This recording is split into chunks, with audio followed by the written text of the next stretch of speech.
Bismillahirrahmanirrahim. Assalamualaikum warahmatullahi wabarakatuh.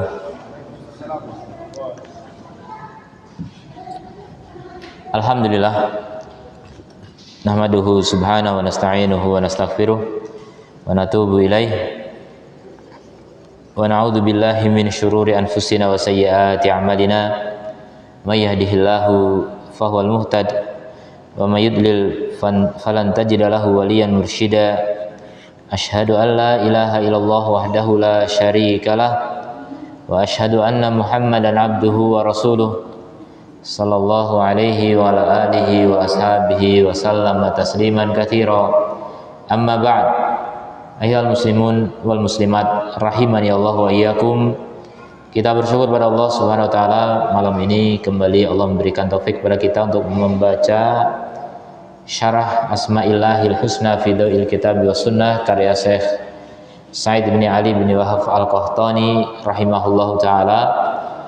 Sekarang kita membahas tentang nama Allah Al-Latif, yang Maha Lembut.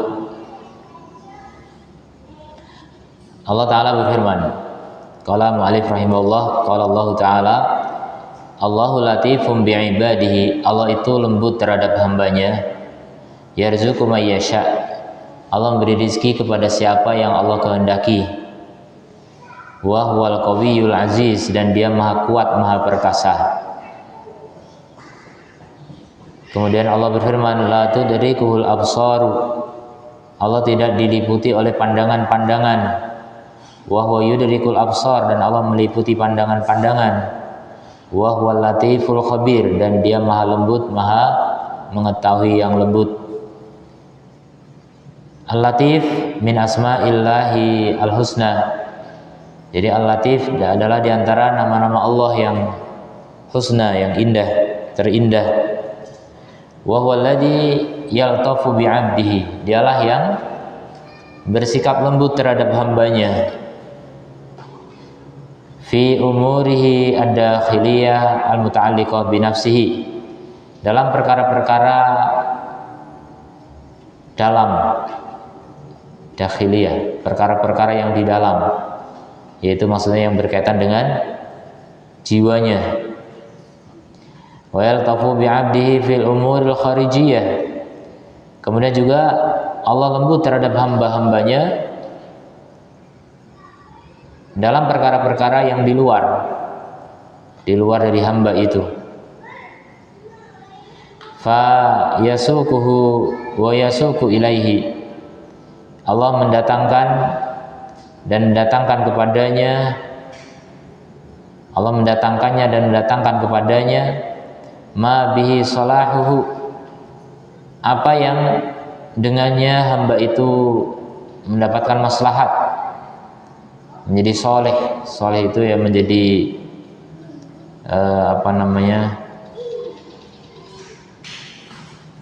menjadi baik. Min haitsu la yash'ur, secara tidak dia sadari. Jadi Allah memberikan kenikmatan kepada hambanya secara hamba itu tidak sadar. Itulah Al-Latif, yang memberi nikmat tanpa disadari oleh hambanya, saking lembutnya. Wa hadza min athari ilmihi wa karamihi wa rahmatihi. Dan ini adalah dampak dari ilmunya, kemurahannya, dan kasih sayangnya. Falihada kana makna latif naw'ain. Maka dari itu makna al-latif itu ada dua macam. Yang pertama annahu al-khabir. Jadi latif bermakna khabir, maha mengetahui.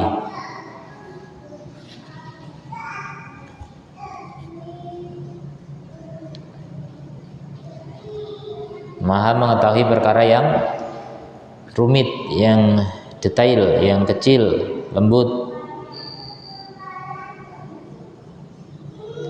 Alladzi ahata ilmuhu bil asrari wal bawatini wal khabaya. Di mana ilmu Allah taala meliputi rahasia-rahasia, batin-batin, Khobaya, perkara-perkara yang tersembunyi. Khofaya, sama ini khofi, tersembunyi juga. Wa maknunat, yang tersimpan. As-sudur, maknunatis sudur, yang disimpan di dalam dada-dada. Wa mughayyabatil umur, dan perkara-perkara gaib. Itu makna al-latif yang pertama, berarti semakna dengan al-khabir. Wa huwa latiful khabir, itu satu makna. Tadi ayat Al-An'am 103 ya, wa huwa latiful khabir. Al-latif adalah al-khabir, gitu. Sinonim, serupa. Wa ma latufa wa daqa min kulli syai', dan semua yang lembut dan kecil dari segala sesuatu itu diketahui oleh Allah Al-Latif Al-Khabir. Kemudian makna Al-Latif yang kedua,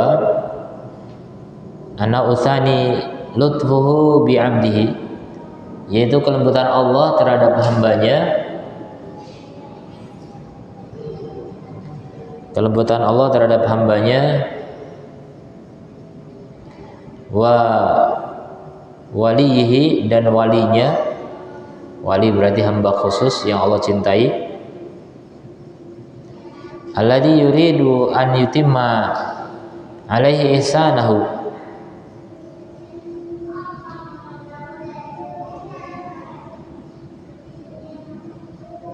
yang Allah ingin menyempurnakan kepada hamba tersebut kebaikannya.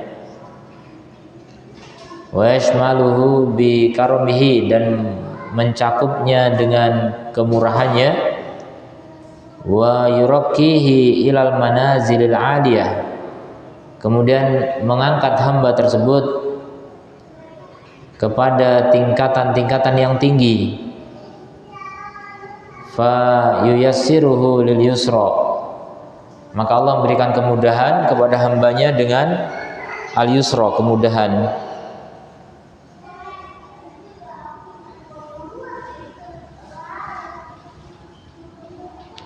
Wa yujannibuhu al-usra, dan menjauhkan dari hamba kesulitan. Wa yajri alaihi min asnafil mihan, dan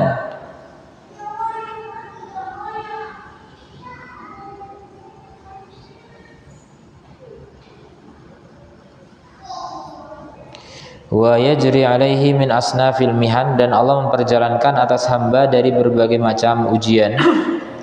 Allati yakrahuha, yang hamba tidak menyukainya. Wa tashaqqu alaihi, dan memberatkan atasnya. Wa hiya ainu salahihi wa tariq ila sa'adatihi,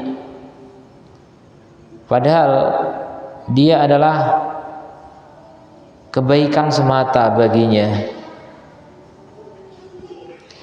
kebaikan hakiki bagi hamba itu, dan jalan menuju kebahagiaannya.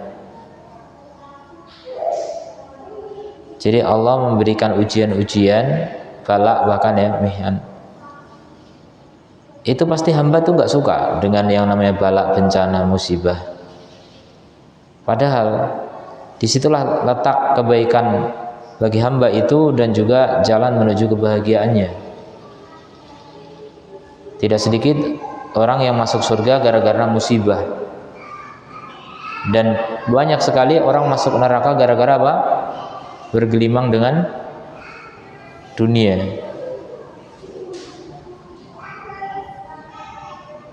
Nah, itulah kelembutan Allah ya. Hamba itu nggak sadar kalau dikasih kebaikan oleh Allah Ta'ala, sehingga nanti akhirnya masuk surga mendapatkan kenikmatan yang luar biasa. Ternyata sejak di dunia, hamba itu senantiasa diberi kebaikan oleh Allah, yaitu berupa taufik. Ini kebaikan-kebaikan yang jarang disadari oleh kebanyakan manusia. Kita bisa sholat saja itu, jangan merasa kita sholat. Ini kebaikan dari Allah semata ya. Kita bisa hadir duduk di majelis ilmu seperti ini kebaikan dari Allah semata. Ini kelembutan Allah Subhanahu wa Ta'ala.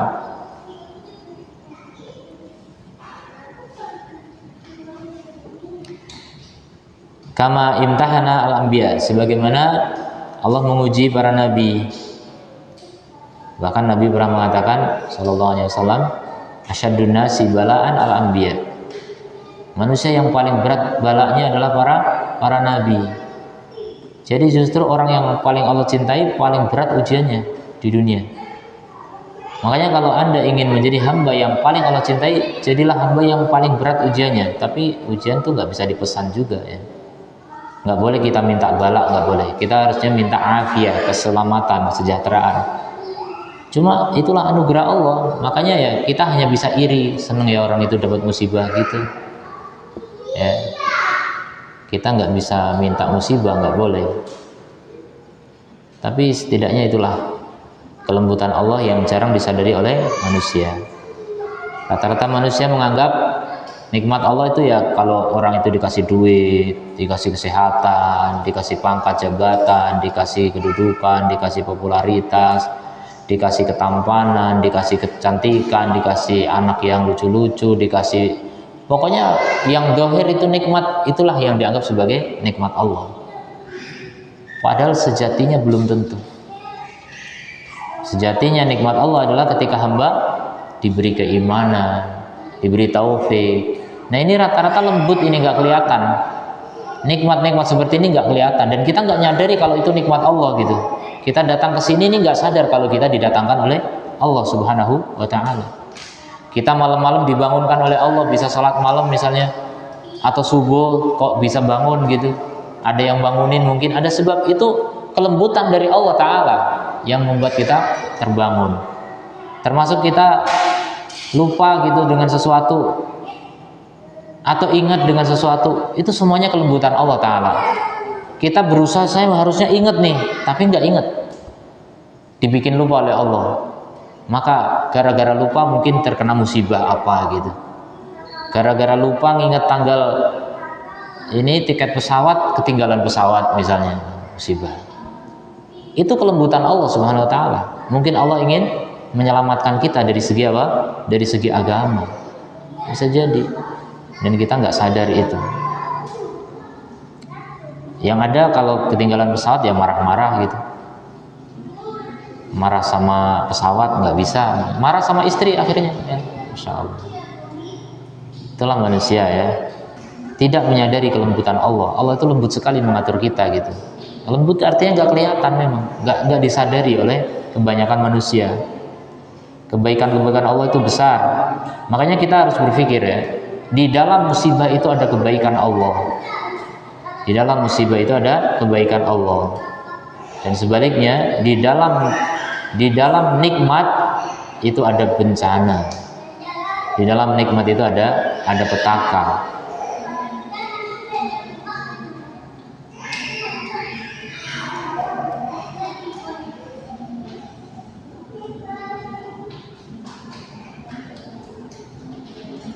Makanya orang yang paling Allah cintai itu paling berat balaknya ya, para anbiya. Asyadun nasi bala'an. Kemudian setelah para anbiya siapa? Sumal amsal kata Nabi. Kemudian yang semisal dengan para nabi. Apanya yang semisal? Ketampanannya enggak, hartanya bukan. Apanya yang semisal? Keimanannya. Jadi orang itu semakin kuat imannya, mirip para nabi, semakin berat ujiannya ya. Semakin berat ujiannya, hidupnya semakin banyak cobaan, banyak ujian.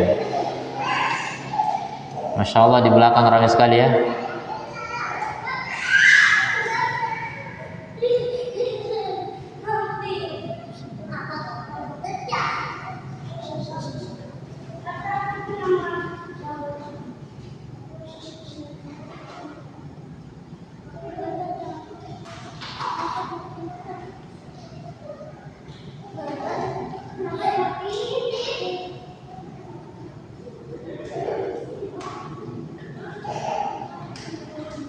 Kemudian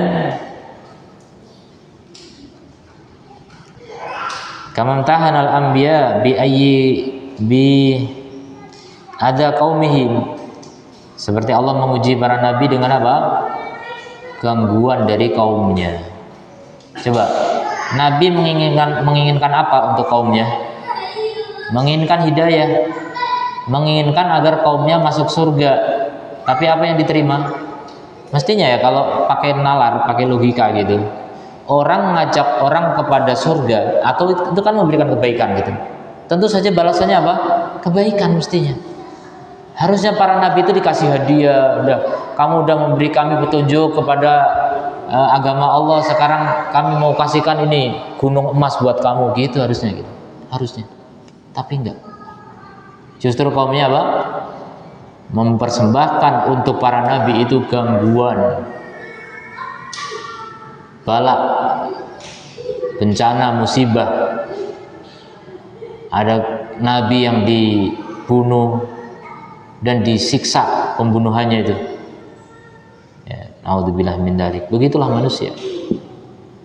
Manusia itu paling tidak suka dengan kebenaran rata-rata. Sedikit sekali orang yang mencintai kebenaran yang dibawa oleh para nabi semuanya, termasuk nabi terakhir sallallahu alaihi wasallam. Sedikit. Walaupun katakanlah mungkin umat Islam hari ini 1 miliar lebih, tapi ketahuilah dari 1 miliar ini nggak semuanya mencintai ajaran Nabi Muhammad sallallahu alaihi wasallam. Macam-macam aliran mereka. Ada yang nyata-nyata mengingkari ajaran Nabi dengan nama ingkarus sunnah, betul-betul mengingkari sunnah. Jadi sulit ya untuk bisa mengikuti kebenaran itu. Untuk bisa mengikuti kebenaran itu sulit. Makanya para nabi paling berat balaknya dari kaumnya. Kemudian orang-orang yang mirip nabi juga seperti itu, sama berat hidup itu. Banyak balak, banyak bencana. Tapi itulah kelebihan yang Allah berikan pada mereka ya. Itulah kelembutan Allah. Allah berikan kebaikan yang tidak dilihat oleh manusia. Para nabi itu justrulah mereka itu orang-orang yang paling banyak mendapatkan nikmat Allah. Secara kasat mata, kelihatan mata itu kasat mata ya. Kasat mata itu kelihatan atau enggak kelihatan sih? Tidak kasat mata, tidak kelihatan. Berarti kasat mata kelihatan. Secara kasat mata itu para nabi itu tersiksa, dibunuh, dipenjara, di macam-macam. Tapi secara batin itu kelembutan dari Allah. Para nabi itu sedang mendapatkan kucuran nikmat, sedang mendapatkan kucuran pahala, peningkatan derajat. Para nabi itu kalau ditambah balaknya, ditambah derajatnya, tinggi, makin tinggi. Makanya Nabi Ayub sakit itu bertahun-tahun, sehatnya sebentar, lebih banyak sakitnya. Dianjurkan oleh muridnya, kenapa nggak minta sembuh sama Allah? Kata beliau, aku malu minta sembuh, aku udah dikasih kesehatan banyak. Jadi apakah Nabi Ayub disiksa oleh Allah karena kesalahan dan dosanya? Enggak. Tapi itulah peningkatan derajat bagi orang-orang yang Allah cintai. Allah kasih bala. Makanya kalau antum dicintai Allah, antum akan dikasih bala, macam-macam bala itu ya. Dikasih mungkin anak yang bandel misalnya, atau dikasih duit yang sempit misalnya, banyak utang, istri yang nakal, macam-macam lah gitu. Itu bala itu bagian dari kasih sayang Allah kepada hambanya. Makanya disyukuri ya, mendapatkan bala itu disyukuri, tapi ya dihadapi dengan apa yang Allah ridhoi gitu.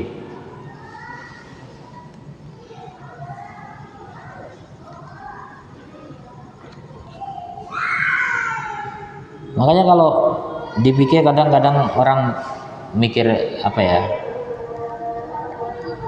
seakan-akan kebaikan itu kan dengan apa yang terlihat oleh mata saja ya. Kalau ngelihat, harusnya orang paling nikmat di dunia ya para nabi kan, karena para nabi jelas utusan Allah gitu. Harusnya para nabi itu yang paling kaya kayak Nabi Sulaiman semua gitu kan. Para nabi itu paling ganteng kayak Nabi Yusuf semua gitu. Para nabi itu yang paling banyak istri, banyak anak gitu, anaknya soleh semua gitu kan.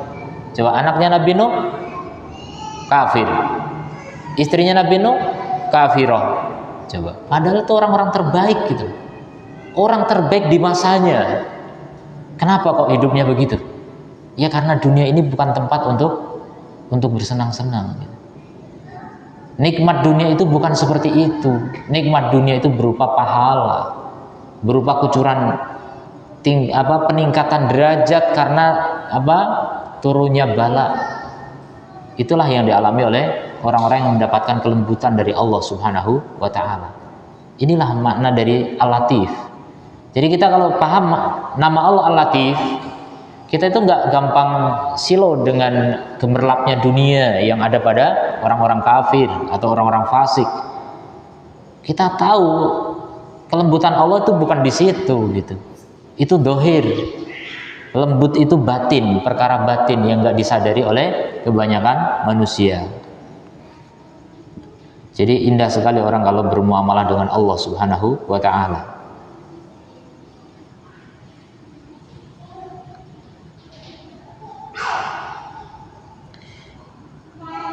Wabil jihad fi sabilihi, kemudian juga tuh ujiannya para nabi, jihad di jalan Allah. Nabi itu kan kalau hitung-hitungan pakai tadi kacamata kenikmatan dunia, harusnya hidupnya paling tentram, paling nyaman, karena orang paling mulia gitu kan. Terus nggak pernah perang, kan perang itu sakit, perang itu capek, sakit, terluka, terbunuh dan sebagainya. Kan damai itu indah gitu. Ini perkataan semua manusia ya, damai itu indah, sehingga mereka mengecilkan syariat jihad. Katanya jihad itu kejam, damai itu indah. Nah itulah mereka yang hanya mengukur segala sesuatu hanya dengan kenikmatan duniawi. Tapi kalau kita tahu kenikmatan, kelembutan Allah, di dalam jihad itulah terdapat kelembutan Allah Subhanahu wa ta'ala. Makanya termasuk juga kenapa Palestina atau Syam itu sebagai negeri berkah. Palestina disebut sebagai negeri berkah. Loh, berkah gimana? Kalau kita lihat secara kacamata materi, paling sengsara orang hidup di sana kan. Palestina itu dibantai tiap hari oleh Israel. Selalu ada korban itu, tiap hari, tiap saat. Dan dunia semuanya membisu. Dunia nggak ada yang berteriak itu melanggar hak asasi manusia, nggak ada. Tapi begitu Qatar melarang LGBT, wah ini melanggar hak asasi manusia. Macam-macam manusia itu penentangannya terhadap ajaran Nabi memang. Jadi negeri yang seperti itu dianggap berkah oleh Allah. Kenapa berkah? Ya karena penuh ujian itu. Karena banyak di sana korban perang, di sana banyak orang mati syahid. Itulah negeri berkah. Kalau negeri yang aman, sentosa, sejahtera, misalnya sekarang negeri yang dibilang paling bahagia gitu katanya Norwegia atau mana gitu, negara-negara Eropa sana yang damai, nggak ada perang, bahkan saking damainya nggak ada agama, itu damai. Karena mereka menganggap agama ini candu, mereka menganggap agama ini bikin peperangan. Seorang CIA Amerika mantan ya, menulis buku bukan kitab, The World Without Islam, dunia tanpa Islam. Katanya gara-gara Islam ini dunia jadi perang. Coba kalau nggak ada Islam, dunia ini damai. Mereka mengukur kenikmatan itu hanya dengan dunia, dengan materi. Padahal di dalam agama Allah, dalam perang itulah nikmat. Di dalam perang itulah terdapat kelembutan Allah. Allah akan bagi-bagi pahala super besar itu dengan adanya perang. Tanpa perang nggak ada mujahid. Tanpa adanya perang nggak ada syuhada, orang-orang yang mati syahid. Nggak ada. Maka justru perang itulah Allah ingin menyeleksi di antara hamba-hambanya siapa orang-orang yang betul-betul ingin mendapatkan pahala paling besar, ingin mendapatkan derajat paling tinggi dengan keistimewaan yang sangat banyak disebutkan dalam hadis. Ya. Orang-orang yang berani mengorbankan dunianya demi akhirat, berani mempersembahkan nyawa, bahkan siap mati, siap mengakhiri hidup dunia. Untuk apa dunia? Yang penting apa? Dapat akhirat, dapat surga. Itulah mereka orang-orang yang mendapatkan nikmat Allah, kelembutan Allah Subhanahu wa ta'ala. Jadi itu yang tidak disadari oleh kebanyakan manusia. Manusia hanya menghitung kebahagiaan, kenikmatan itu dengan materi dunia. Asal negara maju misalnya. Gimana negara maju itu? Ya ekonominya paling tinggi, pendapatannya paling tinggi, kemudian kesejahteraannya, pendidikan, kesehatan, sudah materi semua yang dihitung. itu dianggap sebagai negara maju. Negara terbelakang seperti apa? Kelaparan, penyakitan, ekonomi banyak utang, itu negara tidak maju, negara terbelakang. Jadi itulah manusia punya standar tersendiri yang tentu saja sangat berbeda dengan apa yang digariskan oleh pencipta manusia, yaitu Allah Subhanahu wa ta'ala. Makanya orang Islam itu harusnya lebih melihat kepada kata Allah bukan kata manusia, lebih melihat kepada hak Allah bukan hak asasi manusia. Hak Allah lebih tinggi daripada hak asasi manusia, lebih asasi Allah daripada manusia. Allah pencipta kita nggak ada tanpa Allah Subhanahu wa ta'ala. Kenapa kita lebih mikirin manusia daripada Allah Subhanahu wa ta'ala? Inilah kedunguan manusia hari ini. Hak asasi manusia dipertuhankan betul, ya, mengalahkan agama manapun. Ya, itulah kondisi zaman akhir zaman seperti sekarang, begitu nyata ya. Manusia-manusia tidak peduli dengan agama, tidak peduli dengan Allah Subhanahu wa ta'ala. Jadi jihad di jalan Allah itu bentuk kelembutan Allah Subhanahu wa ta'ala. Jadi namanya terluka di medan perang itu dikasih kelembutan oleh Allah, dikasih kebaikan oleh Allah.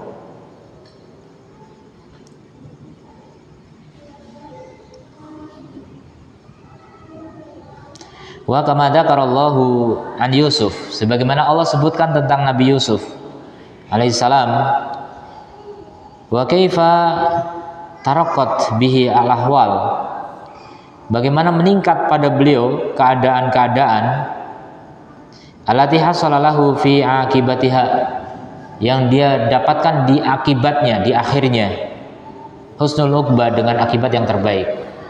Antum tahu kan kisahnya Nabi Yusuf itu yang disebut di dalam Quran sebagai ahsanal qasas, sebaik-baik kisah. Ini kata Allah ya. Allah menyatakan tidak ada kisah yang lebih baik daripada kisahnya Nabi Yusuf. Sebaik-baik kisah. Jadi kalau mau bikin novel, bikin film, itu nggak ada yang lebih bagus daripada film Yusuf. Harusnya, tapi nggak boleh difilmkan. Nabi nggak boleh difilmkan.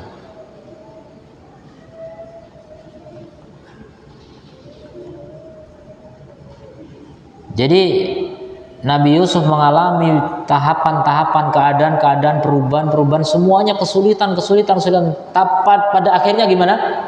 Sebelum masuk surga nih, masih di dunia, sudah diangkat derajatnya oleh Allah. Sampai pada akhirnya saudara-saudaranya yang dulu mencelakakan Yusuf, melemparnya ke sumur, sujud kepada Yusuf. Ibu dan bapaknya ikut sujud kepada Yusuf alaihissalam. Coba, luar biasa. Kemuliaan didapatkan di dunia melalui bala yang bertubi-tubi, terus silih berganti, bahkan nggak silih berganti, bersambung terus menerus ya.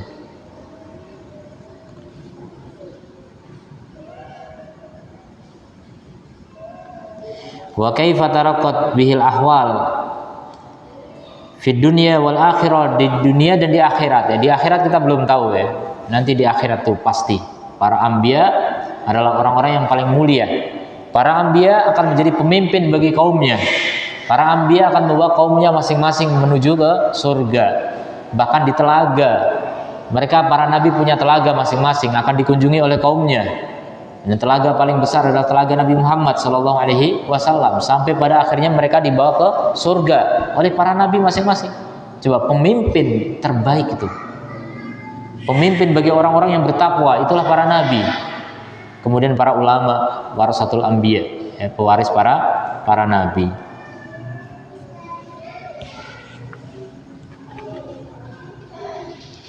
Wa kama yamtahinu auliya, sebagaimana juga Allah menguji para walinya. Ini wali ini perkara yang hanya Allah yang tahu sebenarnya ya. Kalau nabi memang mengaku saya adalah nabi gitu, saya adalah rasul, itu ngaku. Tapi kalau wali enggak. Kalau wali enggak bisa ngaku. Kalau ada orang ngaku saya wali Allah, ketahuilah itu wali setan. Kalau ada orang ngaku saya penduduk surga, ketahuilah itu penduduk neraka. Enggak bisa dia aku seperti itu ya. Jadi wali ini teka-teki, hanya Allah yang tahu gitu. Kita nggak tahu.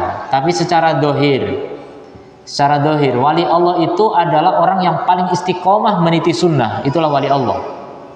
Dan Allah sudah gariskan, ala inna awliya Allahi la khaufun alaihim wa lahum yahzanun. Ketahuilah bahwa wali-wali Allah mereka tidak takut, tidak sedih. Ini akibat ketika di dunia sudah mendapatkan apa? Akibat berupa apa? Tidak takut, tidak sedih. Hidupnya paling tentram, paling senang, paling bahagia. Terus gimana syaratnya? Alladzina amanu wa kanu yattaqun. Mereka beriman dan bertakwa. Nah, itu syarat. Berarti kalau kita melihat ada orang beriman dan bertakwa, itulah wali Allah. Cuma kan masalah keimanan masih batin juga. Orang bisa menampilkan ibadah, tapi kan batinnya bisa jadi munafik. Kita nggak tahu juga. Ya sudah, kita hanya menilai dohir.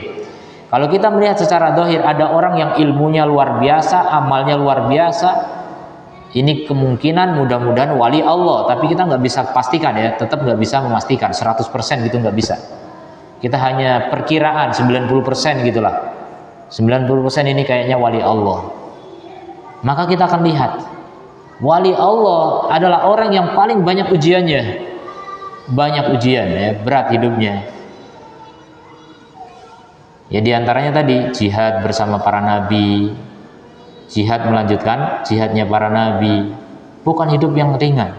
Para ulama juga mereka jihad dengan menuntut ilmu, jihad dengan mengamalkan ilmu, jihad menebarkan ilmu. Berbagai tantangan, rintangan, hambatan, gangguan dari berbagai kalangan ada, dan itu terjadi. Nah, itulah mudah-mudahan wali-wali Allah.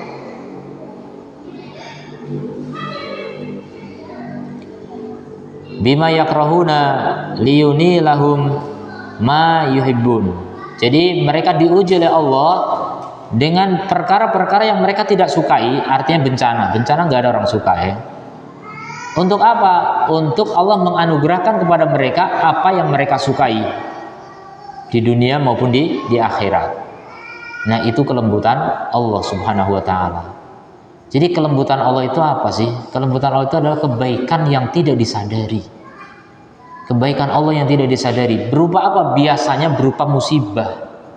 Biasanya berupa ujian. Itulah kebaikan yang tidak disadari oleh kebanyakan manusia. Seperti hikmah misalnya. Kita ambil hikmahnya. Nah, hikmah itulah kelembutan Allah Subhanahu wa ta'ala.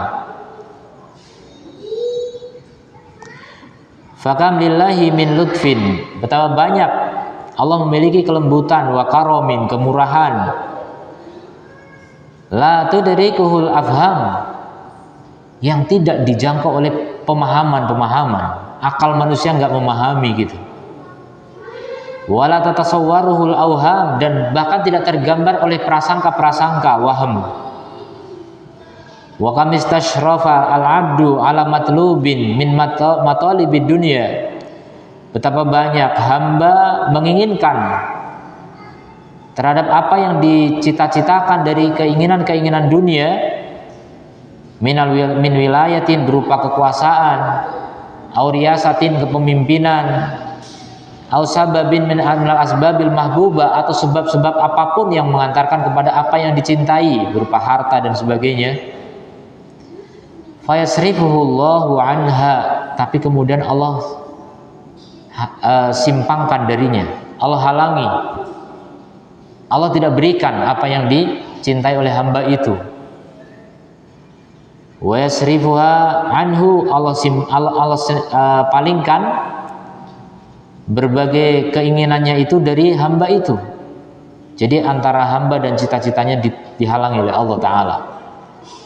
Kenapa? Rahmatan bihi, karena Allah sayang kepada hamba itu. Coba lihat. Ini yang tidak disadari oleh kebanyakan manusia. Ada waktu lalu orang bertanya, jadi dia punya anak, katanya kerjanya marah-marah terus. Jadi dia lulus SMA, daftar kedokteran, sebenarnya sudah diterima di satu kampus gitu, dan itu favorit, bagus. Tapi karena satu hal tiba-tiba berubah. Kawannya yang tadinya nggak diterima jadi diterima. Selidik punya selidik, ternyata kawannya nyuap. Ini menurut cerita yang saya dapat dari pertanyaan itu. Sampai sekarang akhirnya anak itu kayak stres, frustasi, depresi, hidupnya murung dan marah-marah, udah gitu terus. Jadi gimana itu Ustaz solusinya? Selalu Ustaz dikasih masalah tuh, lihat hidup itu penuh masalah, Ustaz dikasih masalah udah. Orang lain pening, kita harus ikut pening. Ya kita cuma bisa ngasih solusi secara verbal saja, prakteknya Anda yang praktek gitu. Ya kita sarankan begini, begini, dan begini. Maka diantara solusi sebenarnya kita menyadari ini. Ini contoh tadi barusan. Hamba itu punya cita-cita, keinginan, tapi Allah halangi. Kenapa? Rahmatan bihi, karena Allah sayang kepada dia. Dan kita nggak tahu. Kok bisa sayang gimana? Bisa jadi kalau dia jadi dokter mungkin nanti sombong, mungkin nanti lupa ibadah, mungkin nanti macam-macam, kita nggak tahu. Itu dihalangi dari itu karena Allah sayang kepada hamba itu, gitu. Itulah kelembutan. Nah yang begitu siapa yang tahu? Itulah kelembutan Allah. Jadi nikmat yang sangat lembut hanya Allah yang tahu, dan hamba yang mau berpikir keras itu yang bisa memahami itu. Itu contoh saja ya. Dan banyak hal seperti itu terjadi.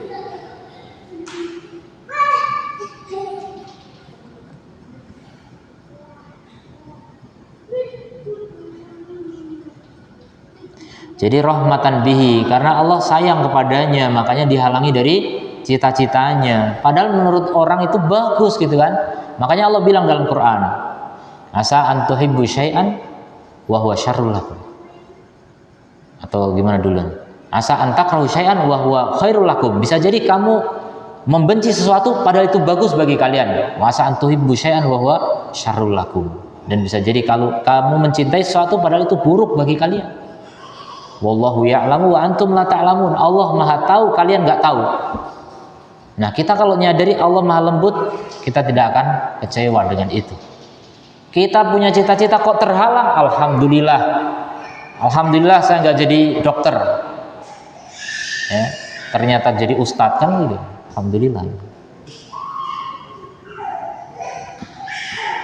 Dulu ya ini saya dulu kecil. Saya kecil kalau tanya apa cita-citanya, tanya sama nenek, dokter gitu. Semangat kali bilang dokter. Entah siapa yang ngasih tahu. Masih TK gitu kan. Dokter, selalu dokter. Sampai mungkin SD terus dokter pikirannya. Entah kenapa kok dokter dipilih gitu. Saya juga nggak paham seperti itu. Kayaknya waktu itu di kampung itu kalau melihat dokter tuh udah paling kaya raya gitu kayaknya. Ternyata dihalangi oleh Allah, nggak jadi dokter. Ya udah jadi dokter jiwa.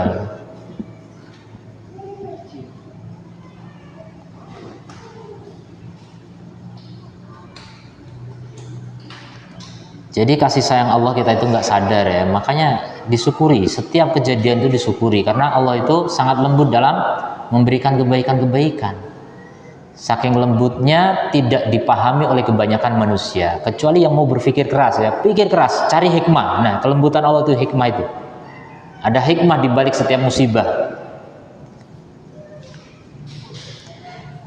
Li'alla tadurrahu. Jadi itu adalah kasih sayang Allah agar apa? Agar tidak membahayakan hamba itu. Fi dinihi, pada agamanya. Tuh lihat, membahayakan agama. Mungkin kamu kalau jadi dokter, kamu kaya raya. Kamu alasannya sih disebutkan dia punya cita-cita pengen jadi dokter karena itu ingin apa? Cita-cita yang mulia, mengobati masyarakat gitu kan, memberi manfaat ke umat gitu kan. Iya, mulia sekali, masya Allah. Tapi kan nggak mau kalau nggak digaji kan. Ya tetap aja ada gajinya, ada upahnya.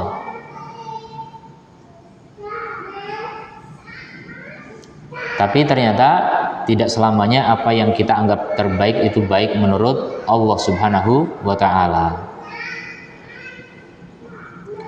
Fayadallu al-abdu hazinan. Hamba masih senantiasa sedih. Karena apa? Terhalang dari cita-citanya. Min jahlihi, karena kebodohannya. Wa adami ma'rifati bi rabbihi, karena tidak kenal Rabbnya. Itu lihat ya, dampak paling nyata ketika orang nggak kenal Allah, hidupnya itu sedih. Hidupnya itu banyak pikiran, frustasi, stres, depresi, gantung diri ya. narkoba, itu pelampiasannya. Itu orang-orang yang tidak kenal Allah. Kalau ada dua kemungkinan sih orang yang selamat dari itu, bisa jadi orang yang kenal Allah bisa selamat dari itu, atau memang orang yang nggak dapat ujian seberat itu, gitu kan. Ada orang nggak stres, kamu kok nggak stres ya, santai aja. Ujiannya terlalu ringan, karena memang nggak kenal Allah juga, tapi ujiannya sangat rendah. Tapi kalau diuji seperti mereka, mungkin stres juga, gitu kan. Jadi orang yang selamat dari stres di dunia itu belum tentu karena mengenal Allah ya, belum tentu. Tapi karena memang ujiannya masih ringan. Makanya orang kalau kenal Allah, ujiannya pasti berat, tapi Allah berikan jalan keluar. Ya, dari setiap masalah Allah berikan jalan keluar.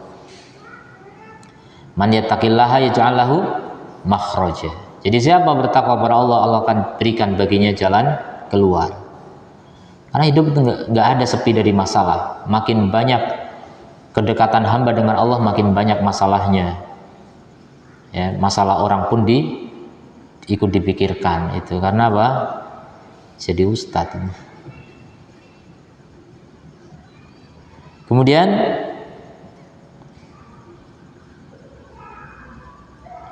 walau alima ma dukhira lahu fil ghaib. Nah ini kelembutan Allah juga yang orang nggak sadari. Kalau hamba itu tahu apa yang Allah simpan di ilmu gaibnya atau di alam gaibnya berupa pahala. Pahala kan nggak kelihatan. Coba kalau antum dapat musibah nih kan sedih.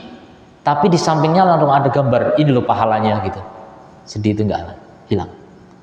Orang kalau melihat hadiah yang besar itu, kesulitan apapun akan tidak terasa. Itu pahala kalau cuma kelihatan di dunia, apalagi kalau melihat surga, bisa dibayangkan tuh. Kalau kita melihat surga betul, kita ingin mendapatkan musibah sebanyak mungkin. Karena musibah itu mengangkat derajat di akhirat.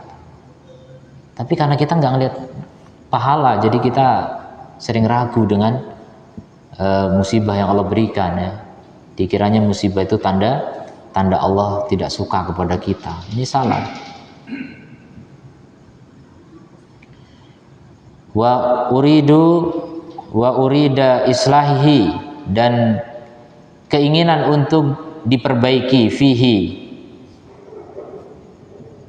perbaikan Allah pada hamba itu, lihamdillahi wa syukrihi ala dalika, karena dia memuji Allah dan bersyukur kepadanya atas hal itu. Coba lihat, orang dapat musibah malah bersyukur, memuji Allah, alhamdulillahi ala kulli hal. Itu doa ketika dapat musibah. Jadi tetap memuji Allah walaupun dapat musibah. Maka apa? Gara-gara pujian Allah terhadap Allah itu akan mendapatkan simpanan pahala yang dia nggak melihat. Kalau melihat, dia akan lebih semangat lagi untuk apa? Memuji Allah. Dia akan bersyukur lagi dengan adanya musibah-musibah. Fa innallaha bi'ibadihi raufur rahim. Karena sungguhnya Allah terhadap hamba-hambanya itu sangat pengasih, sangat penyayang. Maha pengasih, maha penyayang, maha lembut. Kalau lembut itu bi'auliyaihi nih, khusus ya. Jadi kelembutan Allah itu memang khusus untuk wali-wali Allah. Kalau orang nggak dicintai Allah, nggak dapat kelembutan itu. Orang yang Allah benci dapat kenikmatan yang dohir, diberi dunia segalanya. Falamma nasu ma dzukiru, ketika mereka melupakan apa yang diperingatkan kepada mereka, jadi orang yang semakin lalai dari Quran, semakin kafir, semakin fasik. Maka apa kata Allah? Fatahna alaihim abwaaba kulli syai'. Kami buka untuk mereka pintu segala sesuatu, pintu dunia. Hartanya bergelimang, kedudukan, popularitas semua, sampai pengikutnya banyak sekali. Itu gara-gara apa? Gara-gara melupakan peringatan Allah. Jadi memang begitu. Orang-orang yang melupakan peringatan Allah, orang-orang yang jauh dari agama Allah, justru hidupnya di dunia sangat tentram. Sangat nyaman, sukses kata mereka. Itu karena apa? Karena Allah nggak suka kepada orang itu. Itu kenikmatan untuk orang-orang yang tidak Allah cintai. Adapun orang yang Allah cintai, Allah beri kenikmatan dengan kelembutan tadi. kelembutan khusus untuk wali Allah. Kalau nikmat kasar, kan lembut lawannya kasar ya. Nikmat kasar itu, nikmat fisik itu untuk selain wali Allah. Kalau wali Allah dapat nikmat apa? Nikmat kelembutan, nikmat yang tidak disadari oleh manusia secara umum.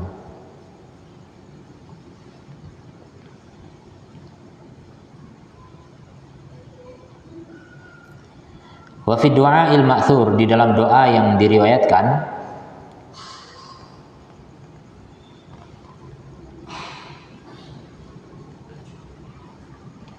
Allahumma, ya Allah, ma razaqtani mimma ahabba faj'alhu quwwatan li fima tuhibbu. Ya Allah, apa yang Engkau rizkikan kepadaku dari apa yang Engkau cintai, maka jadikan dia sebagai kekuatan bagiku dalam perkara mimma uhibbu, dari apa yang aku cintai. Ya Allah, apa yang Kau rizkikan kepadaku dari apa-apa yang aku cintai, ya rizki pasti kita cintai kan. Faj'alhu, maka jadikan dia kuatan, sebagai kekuatan li bagiku fima tuhibbu, dalam apa yang Kau cintai. Nah itu doa luar biasa. Kita dapat duit belum tentu efeknya dicintai Allah. Nah kita doa itu. Kita dapat duit senang, tapi kita mohon pada Allah agar dampaknya, efeknya dicintai oleh Allah Subhanahu wa ta'ala. Jadi ada orang yang dapat duit, gara-gara dapat duit dimurkai Allah. Itu kebanyakan manusia begitu. Jadi karena apa? Karena jarang orang bersyukur. Syukur itu gimana? Membelanjakan harta Allah di jalan Allah, itu syukur. Tapi kalau membelanjakan harta di jalan nafsu, itu tidak syukur. Nah kebanyakan manusia membelanjakan harta di mana? Di jalan nafsu. Ya, makanya mereka tidak mendapatkan apa yang Allah cintai. Dia hanya mendapatkan apa yang dia cintai, tapi tidak dicintai oleh Allah Azza wa Jalla. Kalau wali Allah, dia lebih memilih cinta Allah daripada cintanya diri sendiri. Wa ma zawaita anni, dan apa yang Kau singkirkan dariku, mimma uhibbu, dari apa yang aku sukai, faj'alhu, maka jadikan dia faraghan li fima tuhibbu, sebagai keluangan bagiku agar terhadap apa yang Engkau cintai. Jadi ketika Engkau tarik harta dariku, Engkau hilangkan, Engkau lenyapkan hartaku, itu menjadi apa? Menjadi kesempatan bagiku agar lebih mendekatkan diri kepadamu. Gitu maksudnya. Ini doa luar biasa nih. Inilah contoh minta kelembutan kepada Allah ya. Jadi secara dohir kasat mata dia kehilangan harta, tapi secara kelembutan Allah dia dapat kenikmatan. Karena apa? Dengan hilangnya harta malah semakin taat kepada Allah. Dan kebanyakan orang begitu kalau memang punya iman ya. Lama nggak pernah doa gitu. Kenapa? Karena duitnya lagi banyak. Coba pas nggak punya duit atau duitnya hilang, tiba-tiba doa, ya Allah, ya Allah, ya Allah. Jadi dekat sama Allah. Nah itu tanda apa? Dapat kelembutan. Yang kemarin dapat nikmat kasar, sekarang dapat nikmat lembut. Begitu kalau dibedakan ya. Ada nikmat kasar, ada nikmat lembut.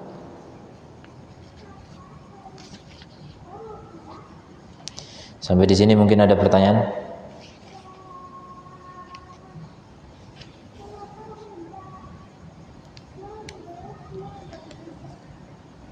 Syekh Abdul Razak dalam Fikih Asmaul Husna itu menjabarkan contoh-contoh kelembutan Allah banyak ya, disebutkan di sana contoh-contohnya.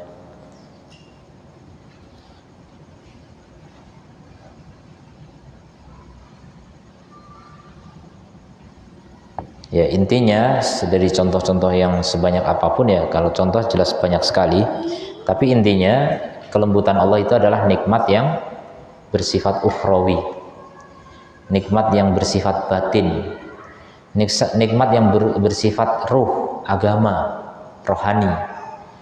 Jadi kalau kita dapat nikmat berupa fisik, itu bukan kelembutan, tapi itu nikmat kasar ya. Fisik kan kasar, jasad. Kita dapat duit, dapat kesehatan, itu semuanya fisik kasar ya. Tapi nikmat yang lembut itu adalah berupa apa? Iman, berupa amal soleh, berupa kesabaran. Diberi musibah dia sabar, itu malah meningkat itu derajatnya di sisi Allah Ta'ala. Kemudian berupa syukur, dapat nikmat makin bersyukur, ya, dan lain sebagainya. Intinya taufik untuk mendapatkan ilmu dan amal. Semakin bertambah pemahamannya terhadap Al-Quran dan As-Sunnah, dan semakin kuat amalnya dalam mempraktekkan Al-Quran dan As-Sunnah. Itulah orang-orang yang mendapatkan kelembutan Allah Subhanahu wa Ta'ala, yang seakan mungkin secara kasat mata dianggap orang yang sengsara gitu. Tapi sejatinya Allah memberikan kelembutan kepadanya. Demikian wallahu a'lam. Subhanakallahumma wa bihamdika asyhadu an la ilaha illa anta astaghfiruka wa atubu ilaik. Assalamualaikum warahmatullahi wabarakatuh.